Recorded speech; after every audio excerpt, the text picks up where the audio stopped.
എടാ ഉണ്ണി, ഇത് നിന്റെ വണ്ടിയാ? കാരണം ചേട്ടൻ കേട്ടിട്ടില്ലേ, നമ്മുടെ നാടും ഭാഷയും അച്ഛനും അമ്മയും അങ്ങനെ നമ്മളുടെ തീരണമൊന്നും നമ്മൾ തിരഞ്ഞെടുക്കണമല്ലെന്ന്. പക്ഷെ കൂട്ടുകാരന്മാരെ മാത്രം നമ്മളെ തിരഞ്ഞെടുക്കണേന്ന്. അത് വെറുതെ വരണമാണ് ചേട്ടാ, അതും ദൈവം തരണ തന്നെയാ. എനിക്ക് കണ്ണൻ ചേട്ടന് വേണ്ടി ഒന്നും ചെയ്യാൻ പറ്റിയിട്ടില്ല. കണ്ണൻ ചേട്ടന് വേണ്ടി വാങ്ങിയ വണ്ടിയാ. എനിക്കാ? നിനക്ക് പട്ടായ ഉണ്ണി?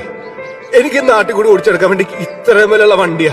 പണ്ടു ചാലക്കുപ്പി തോളയിട്ട് ചെരുപ്പ് വെട്ടിണ്ടാക്കി തന്നെ വണ്ടിയുടെ അത്രയും വിലയൊന്നുമില്ല ഇതിന്.